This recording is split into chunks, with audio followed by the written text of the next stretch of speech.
para conviver com um autista, é preciso conhecer um pouco mais desse universo, tá? A Taena Silva Ferreira e a Stephanie Bittencourt são psicólogas especialistas nesse assunto. Elas trabalham juntas e ajudam muitas famílias. Boa tarde, meninas. Boa tarde, Tudo Fer. bem? Tudo bem? Prazer receber vocês aqui, viu? Prazer é nosso, agradecemos o convite. Vamos para começar, para a gente entender um pouquinho mais, o que é o autismo, Taena? Fer, o autismo, ele é entendido como um transtorno. Ele é chamado de transtorno do espectro autista. Não é uma doença? Não é considerado, é uma doença, está no DSM, descrito como o manual de doenças aceitos hoje, porém ela é considerada um transtorno, porque ela tem variações. Então, o transtorno do espectro autista, ele pode ser reconhecido logo nas idades mais precoces. A gente costuma determinar que até os 3 anos de idade. O que acontece com essa criança que é acometida com autismo? Ela vai perdendo alguns repertórios comportamentais e ela começa a desenvolver algo que a gente denomina como padrões de comportamento restritos e repetitivos. Quais são as áreas que são mais afetadas? As áreas de comunicação, de interação social e de imaginação. Então, essa tríade faz com que eles apresentem esse padrão comportamental que a gente chama de restrito e repetitivo. E aí, você me pergunta, como seria esse padrão repetitivo? Por exemplo, lá em casa a gente está com um monte de brinquedinhos no chão para o nosso filho brincar. E ele tende sempre a preferir um determinado brinquedo e brincar sempre da mesma forma. Então, ele repete e restringe aquela variação que ele tem do brincar. Este é um dos primeiros sinais e uma das maiores configurações do transtorno do espectro autista. E isso dá para perceber a partir de que idade? Então, logo nas primeiras interações que a mãe tem com o filho, ela já desenvolve algo que é muito importante que a gente fala, que é o contato visual. Na amamentação, quando você posiciona o bebê, a gente tem uma distância mais ou menos de 30 centímetros entre o olhar da mãe e do bebê. Isso já é considerado uma distância ótima para que tenha essa troca, essa interação. Então, se já não há esse contato visual, ou se ele vai perdendo durante o seu desenvolvimento, é um alerta muito importante para que algo possa estar errado no desenvolvimento dessa criança. E tem graus de autismo, Taena? Sem dúvida. A palavra espectro, transtorno do espectro autista, não está aí por acaso. Ela representa essa variação que ocorre nos níveis, nos graus de acometimento que essa criança vai apresentar, sendo eles leve, moderado ou severo. Isso nos indica algo muito importante também, que nós vamos nos deparar com várias modificações que podem se manifestar das mais variadas formas. Então, o que acontece? Nós temos que entender essa criança como única e levar em consideração cada uma nos seus padrões de comportamento, que elas ganham ou perdem ao longo dessa trajetória até os 3 anos. Entendi. Agora, Stephanie, a Taena falou dessa questão da repetição, da criança pegar um único brinquedo dentro de vários brinquedos, né? Ela escolher um único e sempre fazer a brincadeira repetida, né? A repetição. Quais outras ações da criança que os pais têm que ficar atentos e ligar um alerta vermelho aí? São diversos sinais, Fernanda. Alguns deles são o olhar, o contato visual é muito importante, a qualidade desse contato visual é muito importante.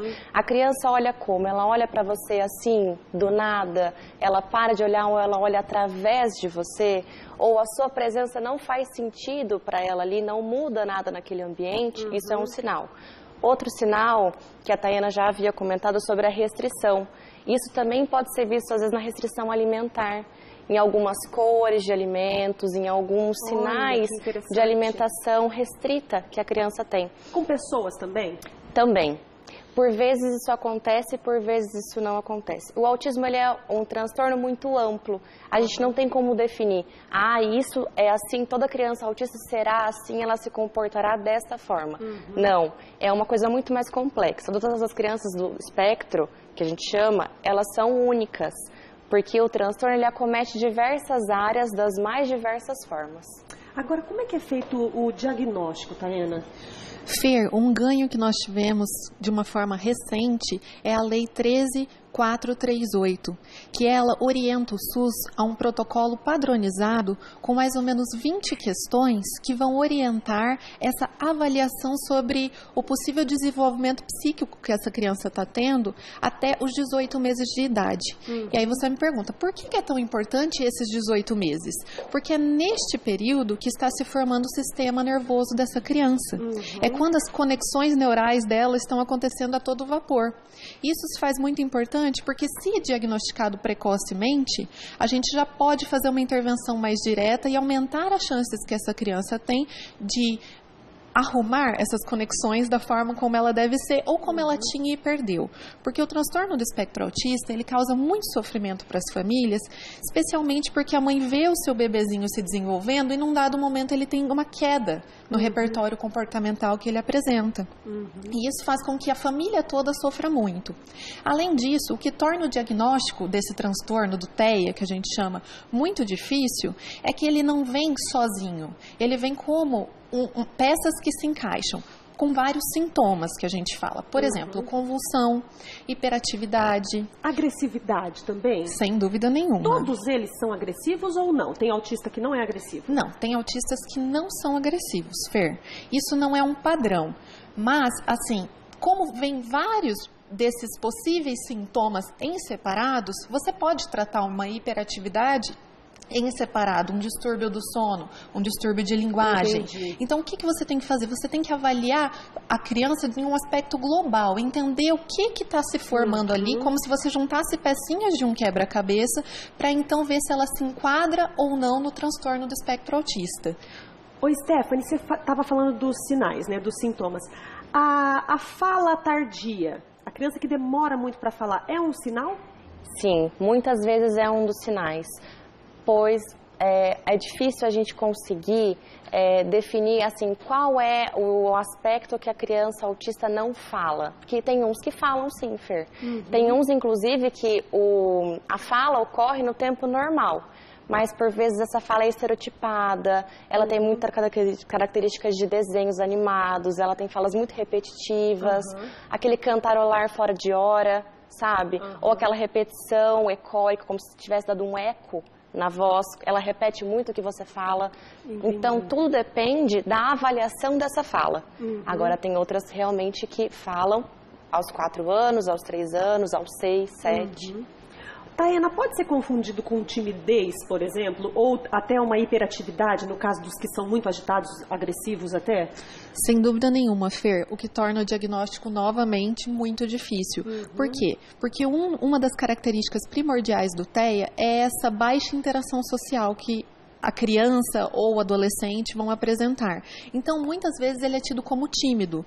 E aí, a mãe vai entender, por exemplo, quando ele não interage com crianças da mesma idade. Acho que é um aspecto importante de se colocar também. Por quê? Porque eles tendem a preferir crianças mais velhas ou adultas, porque elas facilitam essa interação. Entendi. Então, eles não brincam muito com crianças da idade. É um sinal que a mãe também tem que se atentar.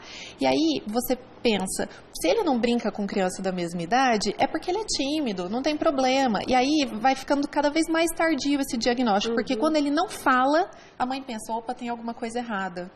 Então a fala é um requisito muito primordial e que diferencia quem é e quem não é. Até nos graus, por exemplo, aquela criança que fala, mas que tem um repertório de interação bastante restrito, ela vai ser considerada o grau mais leve do autismo e vai poder sim se desenvolver nas diversas áreas. Agora, Stephanie, como lidar com as crises dos autistas? Que eles têm bastante crises, né? Sim, cada caso é um caso, Fer, mas é sempre importante entender o que desencadeou isso.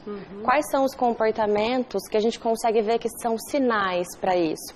A gente tem que analisar também que as crianças, elas têm os motivos delas que a gente às vezes não tem acesso. Então, por isso é sempre importante um profissional agir nisso. Às vezes um comportamento dos pais pode ser bem errado, né? Essas posturas erradas, a repreensão.